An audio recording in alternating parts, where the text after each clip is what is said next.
And now we move on to the first panel session of day 2. And topic, as I said, smart lending, transforming the lending landscape for NBFCs in India. And it's my honor to welcome the esteemed panel members in this stage. So please help me welcome with a big round of applause our panel members. And it's the first session of the day. So I want a very, very thunderous applause for our esteemed panel members. Joining us first, Mr. Praful Rajpopat, Chief Credit Officer from Capital India Home Loans. A big round of applause to Mr. Praful.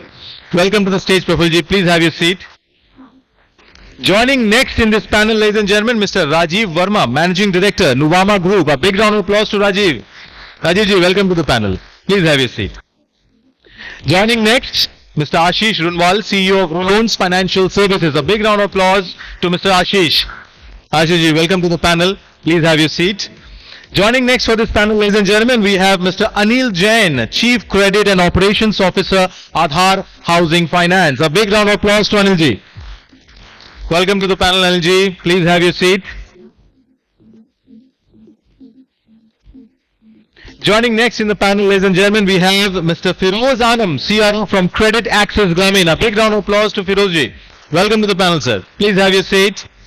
Joining next, we have Mr. Ashish Mehrotra, CEO and MD of Northernar Capital. A big round of applause to Ashishji. Welcome to the panel, sir. Please have your seat. And now, ladies and gentlemen, the honorable moderator for this panel, Mr. Rohit Tiku, founder, Abhiyan Capital. A big round of applause to Rohitji. Welcome to the panel, sir. So, Rohitji, all over to you, and looking forward to a great session to start the day.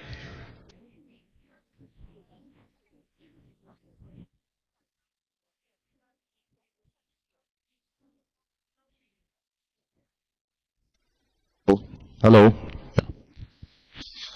So good morning, everyone, and good morning to my fellow panelists. So we are a little delayed. So how much time do we have? Okay. Okay. Great.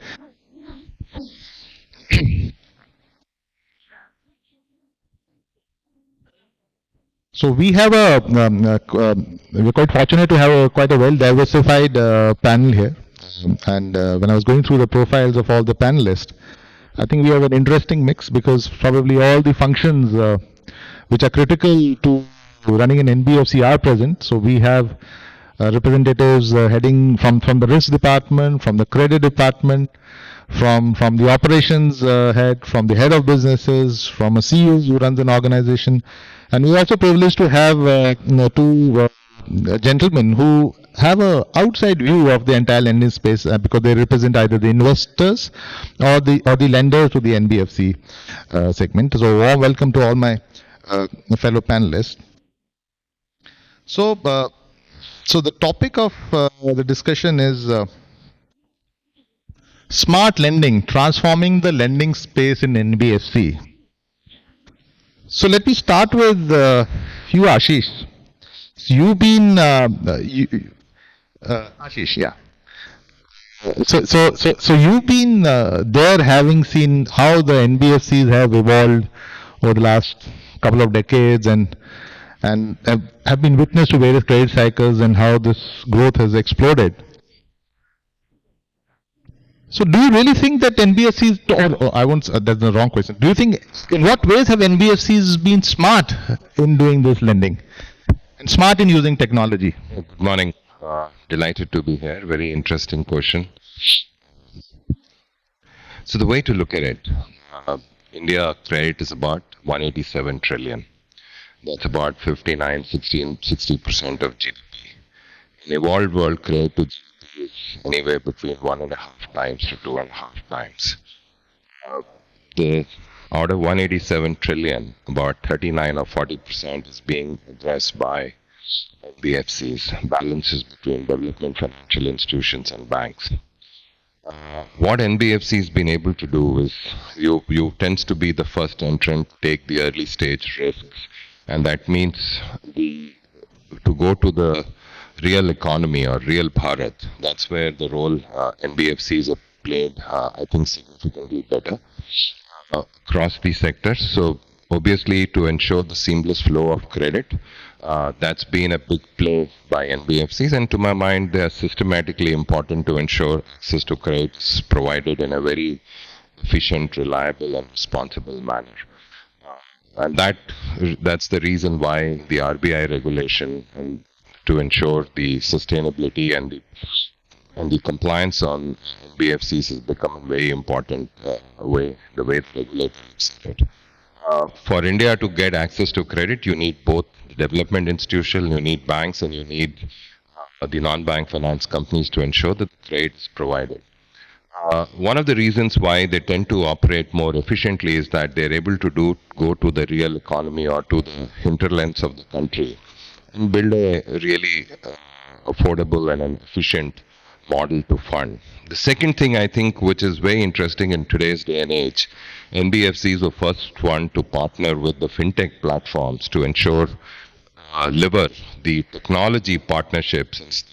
Question is about smart lending, is to lever the technology partnership between platforms and between the fintechs to ensure the flow of credit. And that's why last year the RBI regulation on the digital lending guidelines genuinely differentiated between the regulated entity and making them fully accountable for the role they perform as the lender on the record, and then the loan service providers, which is essentially the platforms, creating that differentiation on roles and responsibilities.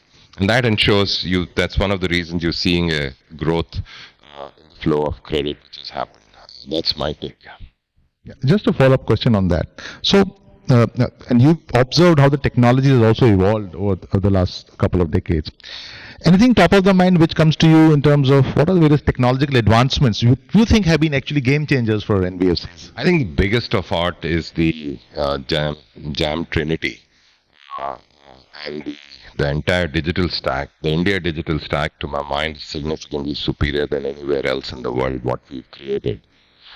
With the opening of Jan Dhan, then the Aadhaar, and all of those elements of the Jam Trinity and the India stack coming together ensures that you are able to lever technology which is far more agile for you to identify, to attract, to connect, to fulfill and deepen through the customer cycle. And I think that's been a game changer. Last 10 years, if you've been in a banking system for 20 years or 25 years, you will all realize how difficult it was 10 years ago or 15 years ago to borrow a mortgage loan or take a personal loan. Today, all of that has become more efficient. And I think that, to my mind, is a function of the India's digital stack and the India's capability to build the mobile-first tech platform. I think that's been a big game changer to my mind. Thank you, Ashish. And you talk about how technology has played a role in increasing the financial inclusion and making credit accessible all across. And coming to you, Feroz, so you represent Credit Grameen, and they've been at the forefront of creating financial inclusion and providing credit to the underserved segments. So, and you wear a CRO hat, and I've been a CRO in my previous avatar. So, how do you see the technology playing a role in your organization in terms of improving the access to credit to your target set of customers, and more importantly, one of the significant use cases which technology has enabled is the use of scorecards for credit decisioning, right? So what is your take on that? So technology-led credit decisioning, scorecard-led decisioning, has it really worked for you? Do you think it's been a game changer? Sure. Yeah, I think it's a very interesting question, and I think on the face of it, we would all like to answer to be yes, but it is not that simple, right? See, if you look at credit, right, the way you look at credit is that first you would understand that is the customer, who is the customer, right? Is the customer is someone who is claiming to be the customer, right? And then you look at customers' sort of past history to understand that what is the character of the customer, right? Is the customer a habitual defaulter or something like that? So you want to avoid the customer. Third aspect you want to look at is the customer's ability to repay. right? So when technology comes in, I think what has happened in last few years, in all three aspects, technology has been able to really support in all of these three. So for example, if you see, today there is a huge number of integration, data integration that is available. So when you're making a decision about a loan or about a customer in the LOS, you could have the identity information. For example, you could have an automatic authentication through Aadhaar. You could have even many other form of identity check. I mean, PAN check was like there for quite some time. Now you can have a connect to a database which has a voter ID, right? So all of that helps in making sure that the identity fraud is very much limited, and you are really kind of giving loan to a customer who the customer claims to be, and it's a very important first step, right?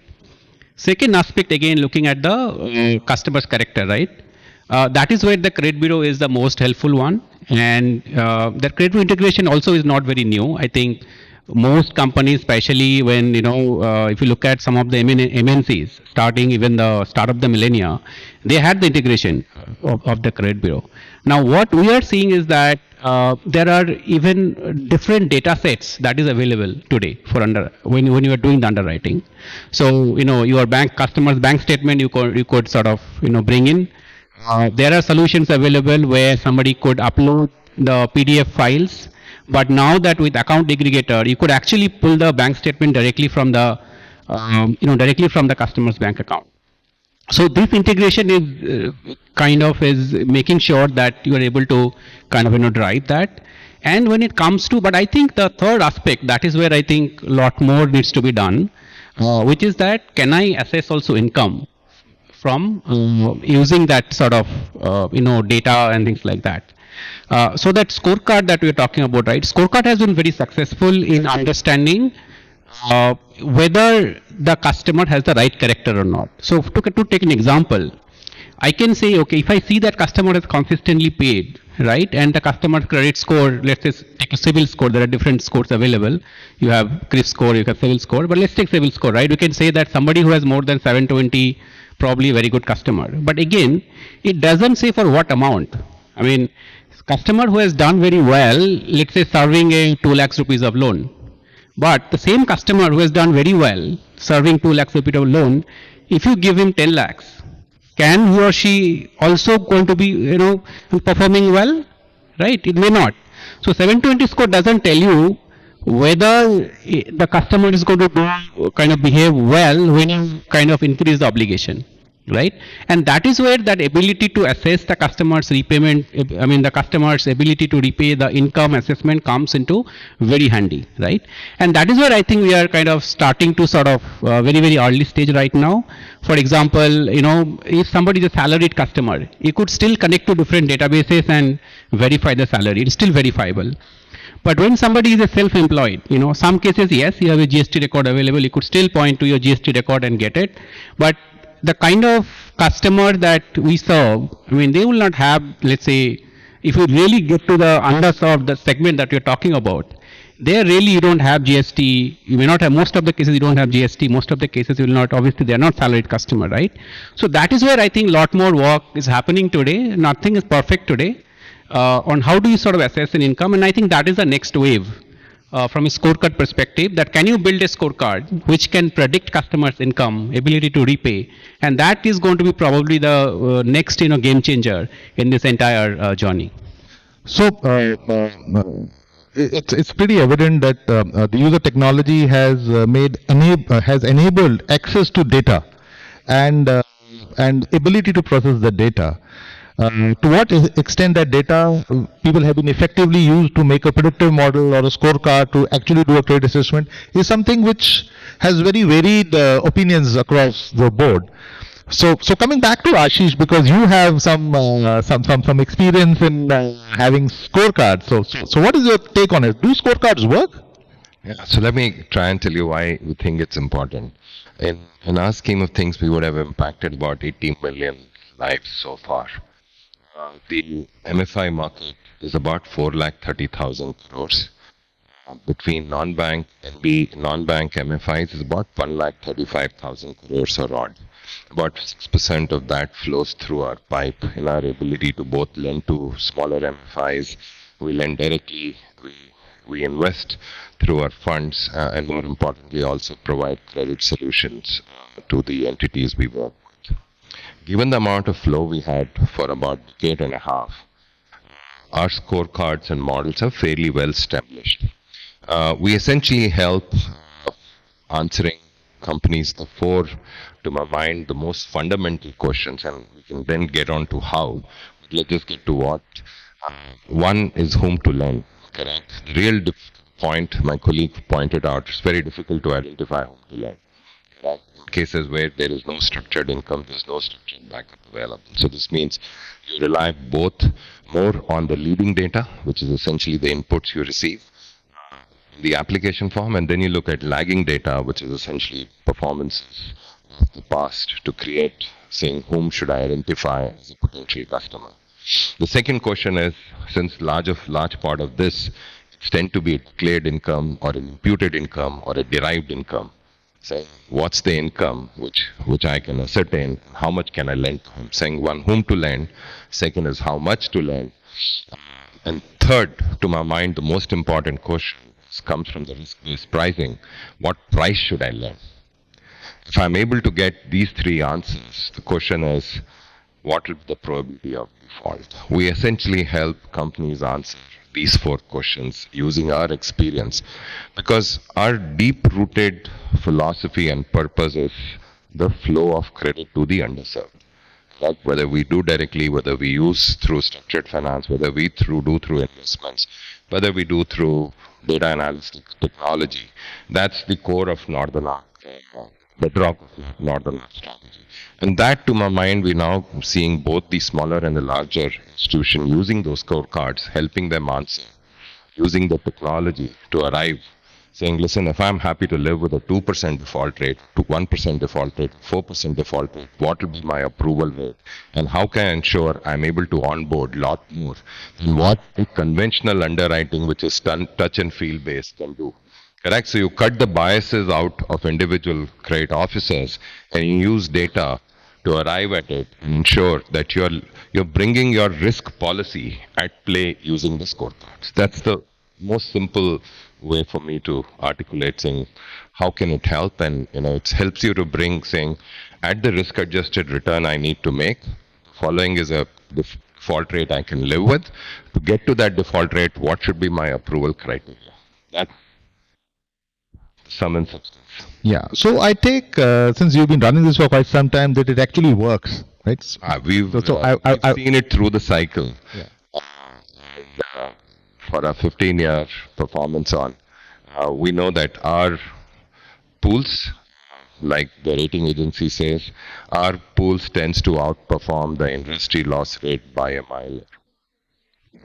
It's a good enough answer. Yeah, absolutely. And there's been a perennial debate whether credit assessment or decision to lend, whether it's an art or it's a science, right? So there's been a perennial debate. And with that thing in mind, let me go to Anil, because you are in charge of taking those decisions, right? So while Feroz may make the policies and risks and scorecards, and you will have. Eventually, what we have seen is that the credit function is always in conflict with the scorecard, and there's a constant tussle between what the scorecard is recommending and what the human judgment says. So how do you view that conflict? Hello, am I audible? It's not working. Yeah.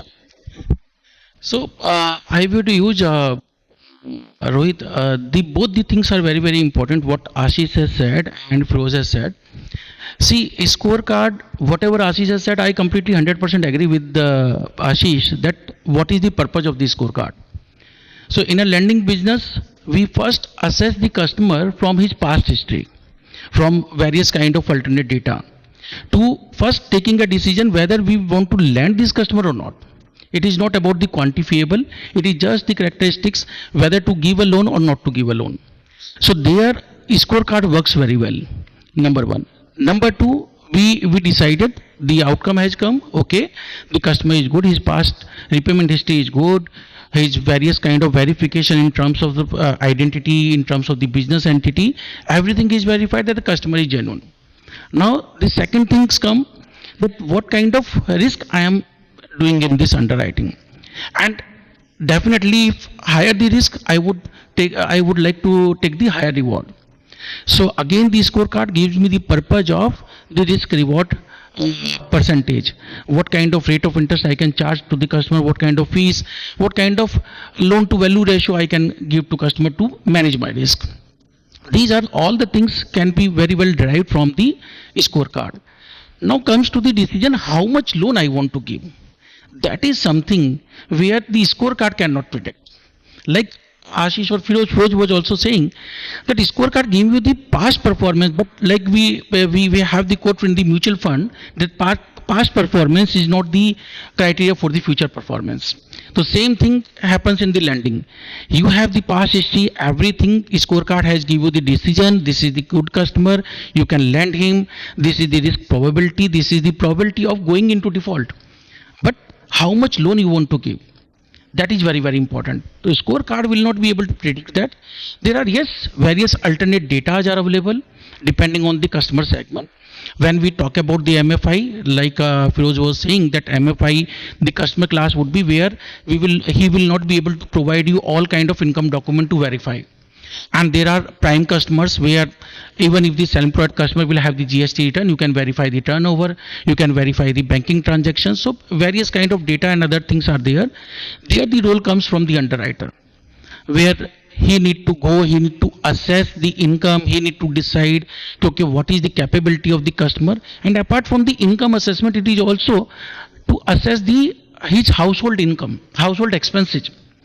Because we cannot give the same kind of EMI from a particular income to a family who is having a 2 or 3 dependent, and to a person who has 5 to 6 members, including the parents of old age, because there the expenses would be very higher. So you can't have the same kind of EMI to income ratio. So that kind of judgment is still dependent on the underwriter.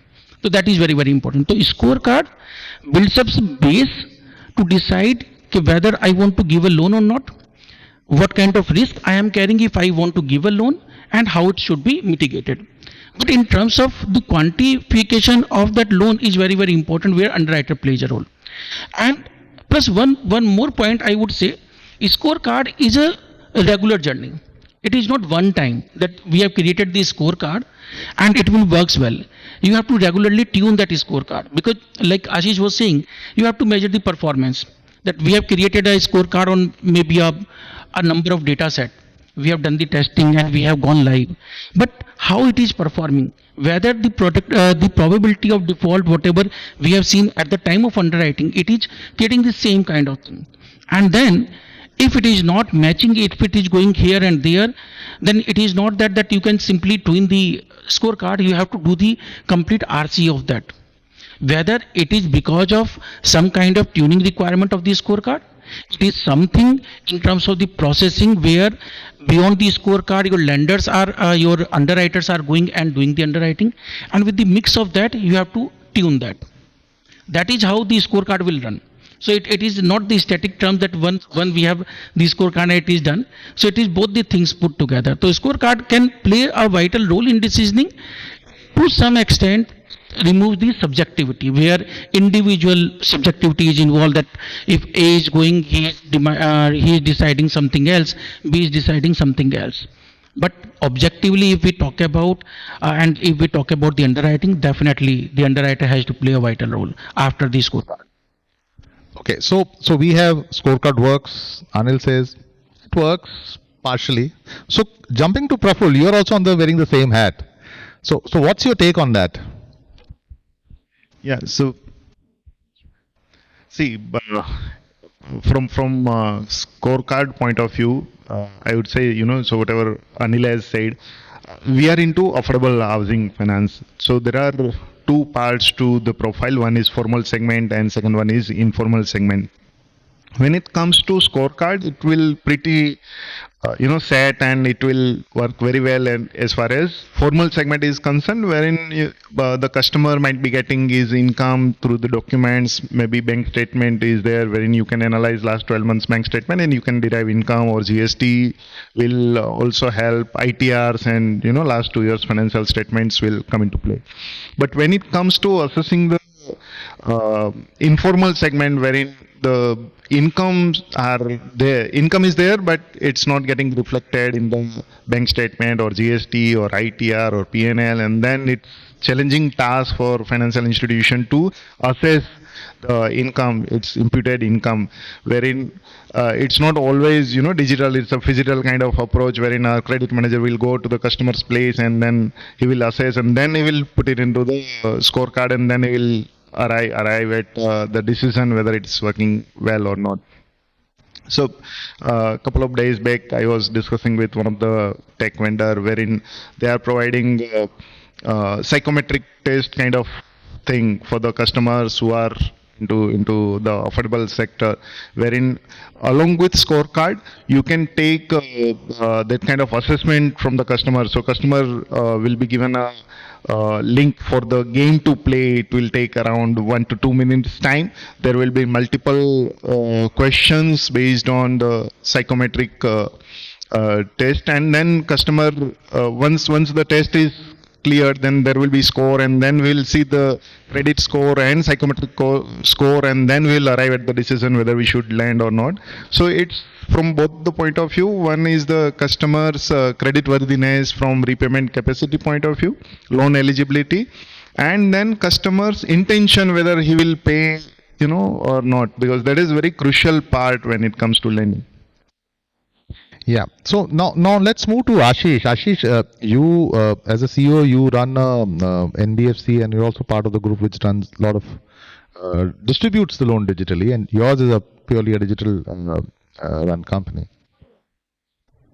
So there's this thought that using digitization or digitalization should be a faster road to profitability. That's what is commonly thought and assumed. Has that really been the case for you? Because there are evidences which say that actually doing digital lending is more expensive than actually doing physical lending, right? So what's been your experience in running a completely digital shop? And I'm sure in your previous avatars you run a physical business as well. So how do you compare from a cost benefit perspective, from the overall operating economics perspective? Hey, good morning all. So for any NBFC or forget about NBFC, for any organization, everybody works on the P&L. That's the I believe the final goal of any organization, right? So looking at our segment, if we talk about smart lending or the digitalization, if you go back 10, 15, 20 years back in the industry, there was a complete different scenario in terms of lead generation or the customer acquisition or documents validation or credit assessment. For every case, the credit manager has to go out for a PD, whether it is a 1 lakh rupee case or 10 lakh rupees case. Nowadays, the scenario has been completely different. If we talk about on cost per se, starting from customer acquisition, lead generation till the loan closure, everything has been automated. Right. So, say for an example, if I talk about customer acquisition, so what we do in our line of business, so last 5 years I am into B2, B2C business model, where we have partnerships for all my across the products. We don't source customer directly. So it depends how you want to run your organization. So normally there are two ways of sourcing customers. One is the direct and second is the indirect. So we choose the indirect business obviously simply because of the OPEX. Yes, internally we have our own group company as well, which are into the distribution business, where we have close to 3,000 odd people on board, and we disburse close to 5,000 odd crores month on month in terms of secured, unsecured, both lending.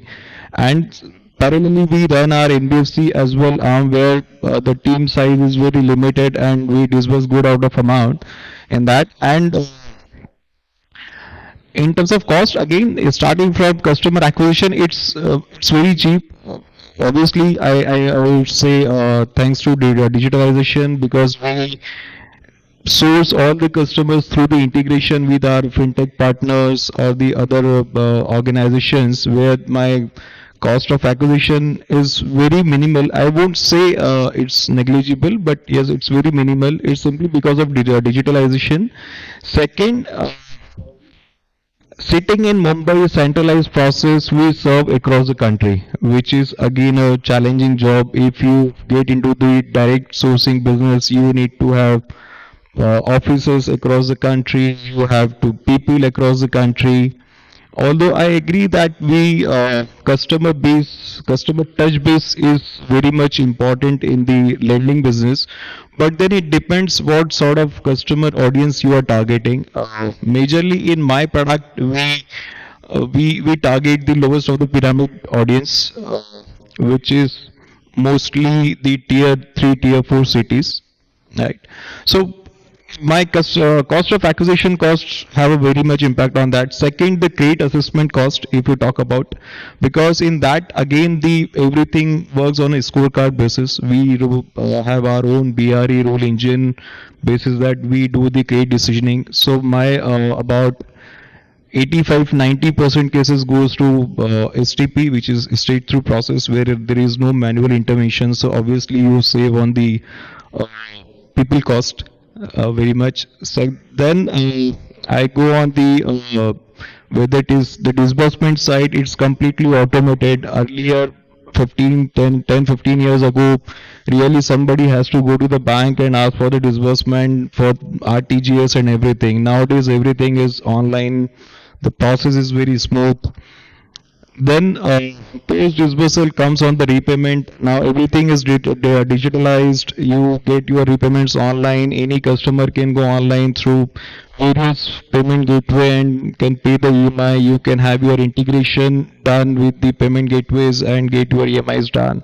So it's very easy in terms of cost impact. So I'm happy to say just in 6-7 months time, because of the digitalization only, we have turned our NBFC one of the profitable NBFC, which is although we are small, but yes, turned profitable. Fantastic. So, now coming to you, Rajiv, I think you've been from investment side, you've been dealing with all kinds of companies, and you've seen all kinds of companies, and I would categorize this NBS space into two sets of people. And when you talk about digitalization itself, is that conventional companies using technology much more efficiently and much more wider, and companies which are using or new age companies, right? So which have used technology to become lenders, right? So there are two different sets of categories. And while recently there has been in the last few years there has been a proliferation of tech-led lending, but because of the various risks, there has been some amount of pushback from the regulator and the ecosystem, right? So they have been pushed back. They have been forced to maybe modify their model, and I'm sure they will also be able to perfect the right mix. So what's your take that in this scenario of conflict between a tech-led NBFCs and an NBFC using technology, who do you think, where would you want to place your bet on in the long term? I think going to be a very difficult question to answer. Maybe I'll just give you a perspective from outside and from a, let's say, given that we obviously interact with a lot of investors, both on the private and the public side, as a banker. So, versus just giving you a straight answer on this. So I think, look, starting with, we clearly recognize that, look, technology is a big enabler, as you yourself said, right? And I think as even Ashish mentioned earlier, the advent of the India stack was clearly a game changer. And I think today we are clearly seeing how technology is being used as a big enabler. And actually, it's very nice to hear that, my fellow panelist just mentioned to me that he's actually started the NBFC, which is actually profitable. leveraging tech, because the perception of tech has always been how you use tech, and it's actually a kind of a guzzler, and you end up making money much later leveraging technology. So, just regarding that.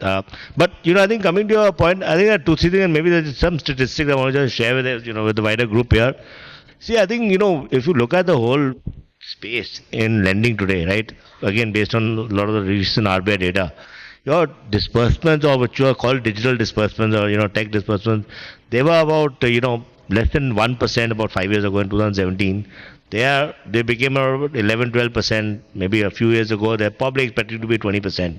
So we are still talking of basically the whole digital piece, or the fintech piece is still very small relative to broader lending ecosystem.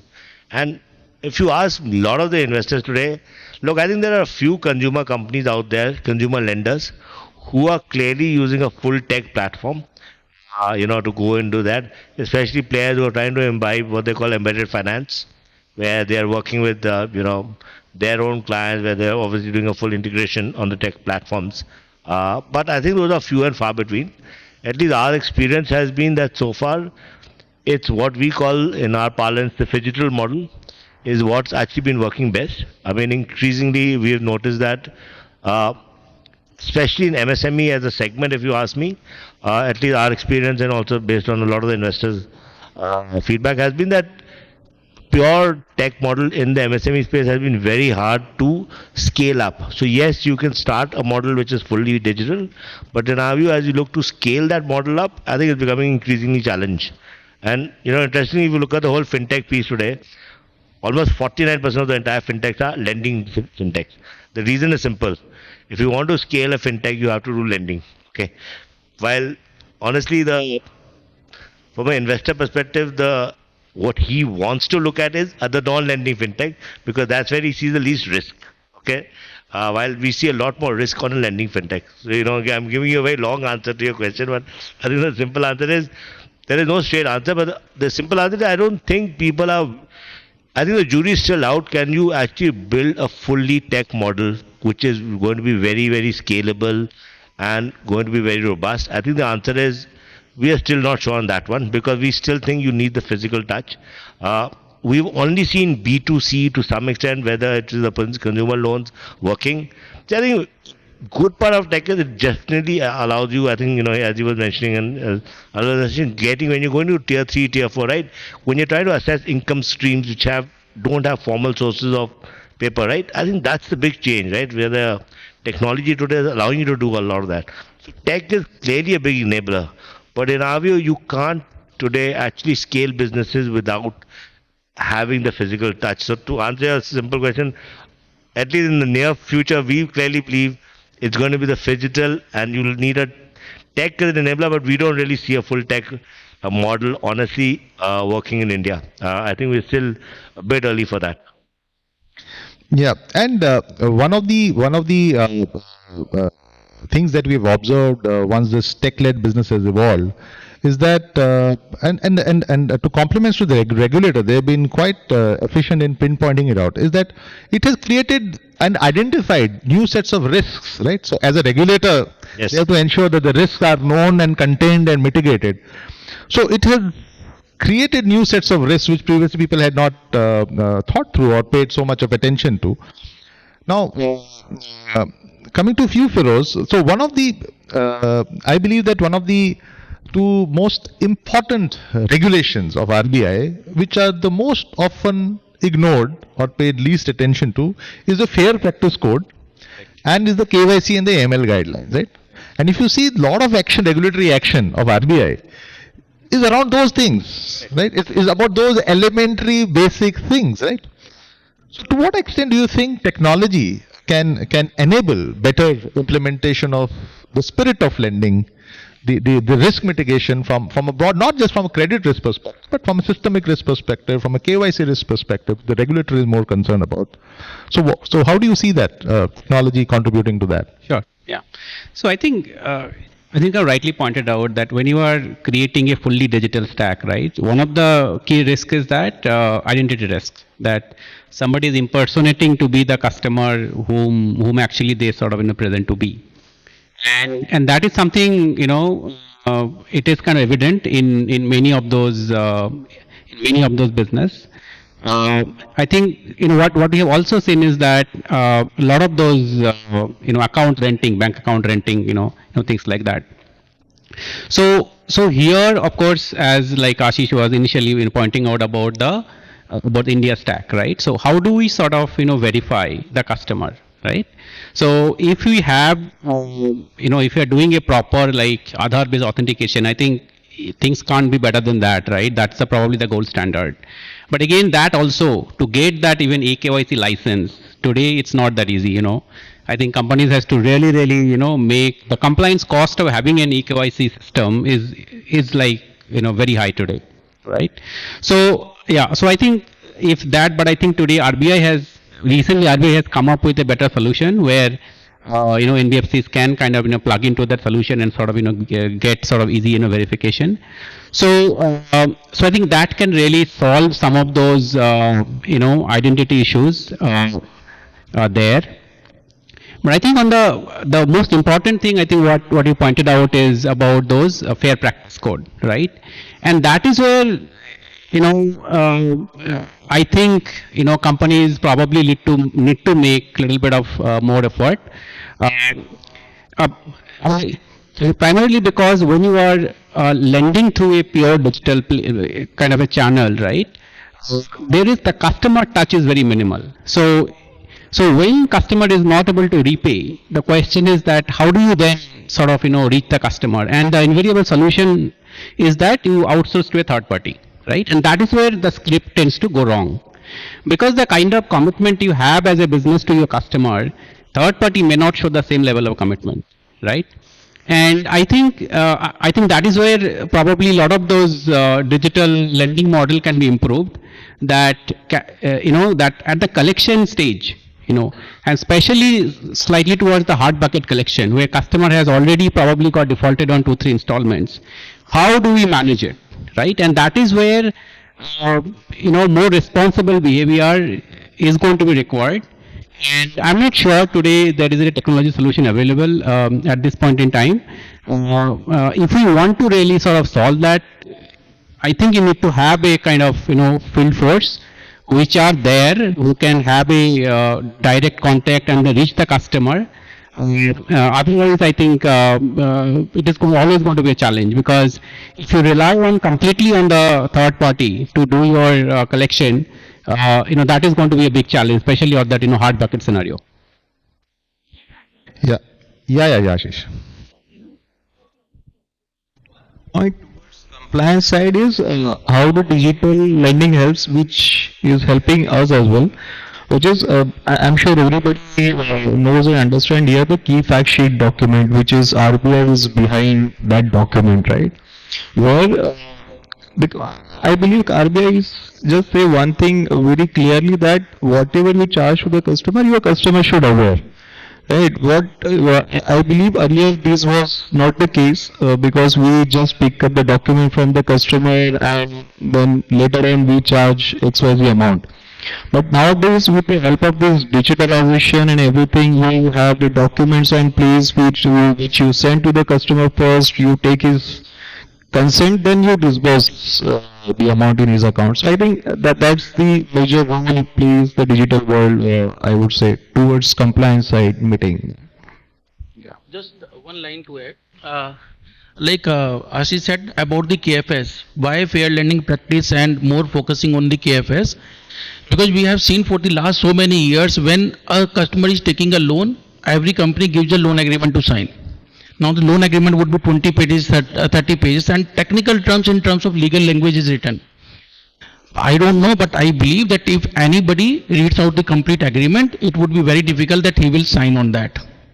There are certain terms and clauses in the legal terms are mentioned over there. So even people like us who belongs to the NBFC segment, whenever we take the loan, we just sign the agreement, thinking that we will not default anything and nothing will happen to us, and no legal action will be taken with us. Now in that meaning, the set of the loan documents, whether it's a digital format or a physical format, there would be 40-50 pages agreement, the other statements, the sanction letter, etc. are there. Customer will just sign on it. RBI wants that we need, being NBFC, being a lending institution, we need to be absolutely transparent with the customer. Now customer is not able to read those many documents, so you keep a single key fact sheet of 1 page or 2 pager and give only those commercials, those information to the customer which are very, very relevant and important for the customer. So he should not feel later on that it was not communicated. And usually we have seen that in many advertisements the company says that we don't have hidden charges. Why somebody has to declare the hidden charges? Because we are not used to give that kind of transparency to the customer, and that is how the RBI is focusing on that. So this KFS was nothing new. You had from similar, you had the most important terms and conditions, which was precisely for the same reason. But the fact was that the people started working around it, and now what RBI has done, कि अब उसने लिख के दिया है, ये है, ये भरना है तुम, ये फॉर्मेट भरना है. Yeah. Otherwise, it was left to interpretation. Everybody decided what is most important. Right. No, I agree. I mean, I think, if I may just add, I think, to your point on the regulator, I think that one thing he's done is he's brought about transparency. Yeah. I think as all of them are saying, right? I think that clearly been, I think, again, a very, very big change, right? I think today, and clearly the focus has been to ensure that that transparency comes through in Yeah. whichever form, right? From a customer perspective, right? So I think that's clearly been a big positive here, right? And technology has clearly played a role. It's allowed you to do that in a much more efficient manner. Yes, yes. See, I mean, again, here, although this is, I think, very good step from a transparency perspective, right? But again, it boils down to customers' financial literacy, right? So when you say the interest rate is 25%, right? And then there is something called effective interest rate, right? So whether customer really understand that what is the implication, and when you actually go to, that tier 4 kind of a customer who are probably not the literate, and that is where, they may not be able to still make a difference. So I think, while this is, as you said, right, we had MITC, now we have got this, KFS, but unless that piece is addressed, that customer financial literacy, I think it is still going to be a challenge. Yeah. I hope the lenders don't create a situation where RBI says KFS भी मैं भर के ही दूंगा. अब यही है. Way to look at it, all the regulator, whether it's a capital market regulator, whether it's an insurance regulator or a banking regulator, the primary interest is to protect their customers' interest. Then the sustainability of the regulated entity. Those are the two paramount importance as far as they are concerned. I think that's one of the reasons why it's driving. End of the day, if you want to be a meaningful player for a longer period of time, the only in financial services business, product innovation lasts best case 3 months, maybe 5 months, subject to how agile the competitor's tech platform is and how good the risk guys to approve a policy. There is no innovation in the financial services which will give you an edge. The only thing which gives you an edge, to my mind, is the way you connect, engage, and you deliver product to the customer. That is the only differentiation in this business. There is no other differentiation, and all these people here, they will always be someone who is bigger than you, who will compete with you. There will always be someone who will have deeper pockets. There will always be a new player, larger equity to burn. End of the day, only differentiation which you can deliver, which is to my mind is culture and not anything else. It's how do you treat your customer and how do you deliver those services day in, day out.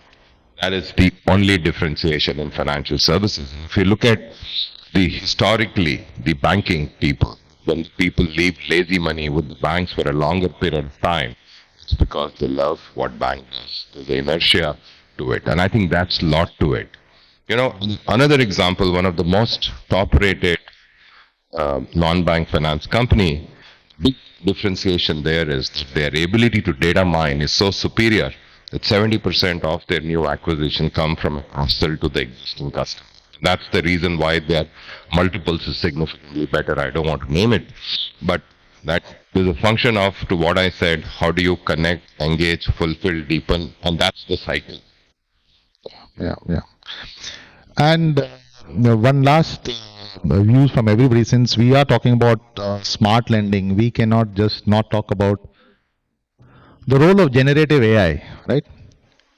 So, an open question to anybody can answer that. So, in what ways do you think generative AI do you think it as an enabler to existing businesses or existing functions, businesses, companies will adopt generative AI, or do you think that there's a potential of it being a disruptor, that somebody using generative AI completely changes the way entire lending happens?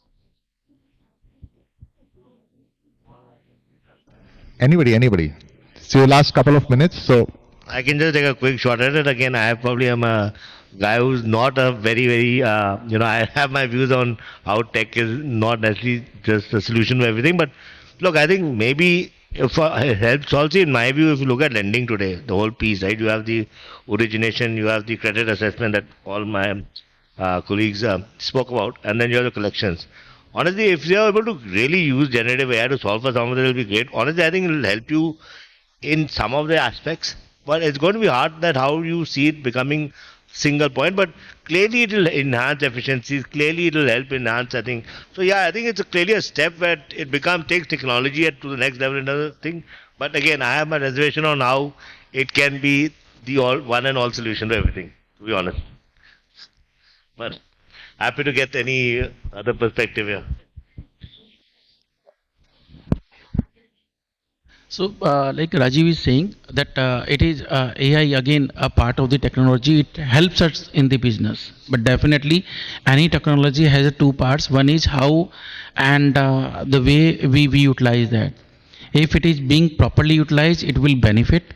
But if we are not properly utilizing it, it can harm you also.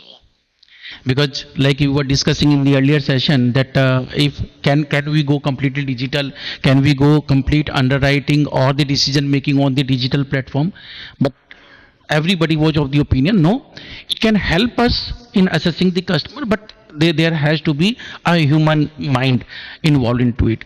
So same thing concept helps here.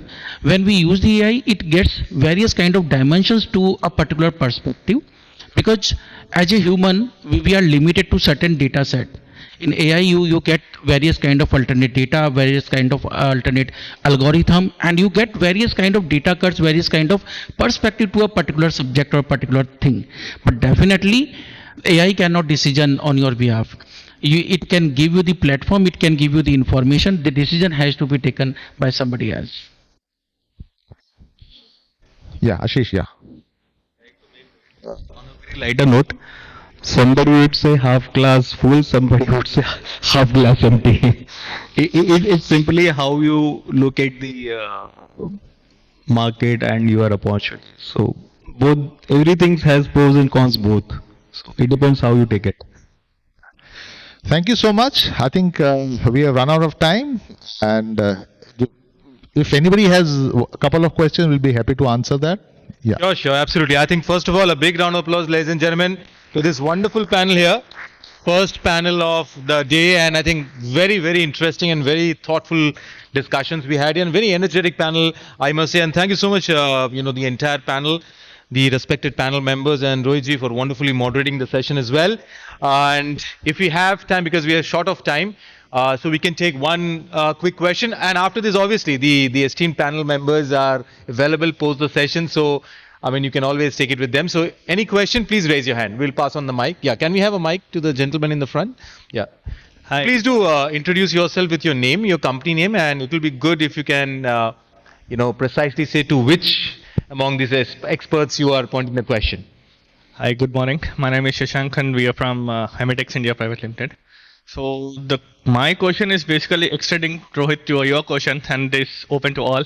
Like since we are focusing on the tech now, so why can't we take a decision in giving a loan or giving a credit to a lender by using a ML and AI? So why can't we use the tech there? Yeah, so I think, it's actually happening today. So if you look at lending, right, there are two parts to it. One is that acquiring new customer and then giving a loan to existing customer. So today, if you see many companies today, when you are giving a loan lending to a existing customer, largely fully automated today. You won't find much of manual intervention and all. In fact, we serve probably the bottom of the pyramid, but in our case, for existing customers, our turnaround time is 2.5 seconds. But again, when you go to a new customer, right, that is where you have a host of challenges. And I'm sure, we have these new technologies coming up, right? We are talking about generative AI and things like that. So, and I think primary challenge there, as I said, is the income, right? That is where the primary challenge is, but a lot of work is happening. So you can expect when 5 years from now we are in this room, probably we'll have a solution. Thank you so much once again, panel members. I would now request Mr. Kaustuv Gunjikar, Director Marketing from Flentas. Kaustuv, if you could kindly come on stage and do the honors of felicitating our expert panel here. We will begin with Mr. Praful Raj Popat from Capital India Home Loans.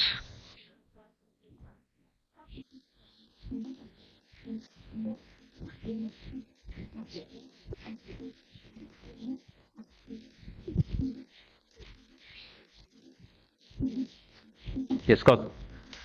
Mr. Praful. Praful from Capital India Home Loans.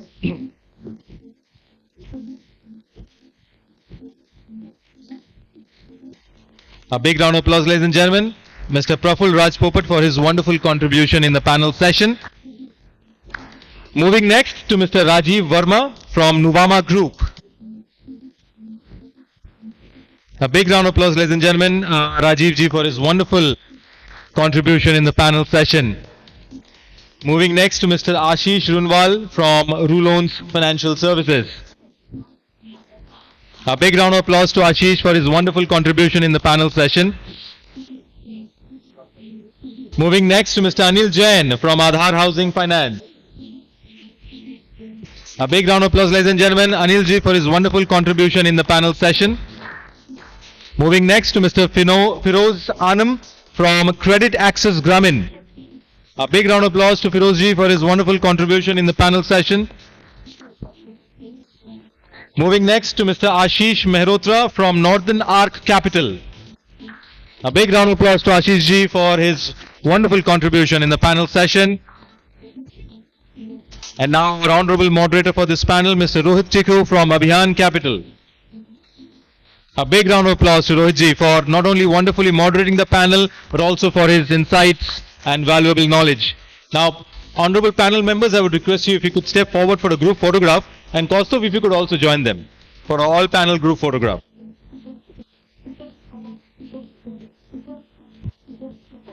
So, ladies and gentlemen, that was our first panel session of the day 2, and what a fantastic session we had on smart lending, transforming the lending landscape in NBFC. A big thank you and a big congratulations to this successful panel, to all the panel members.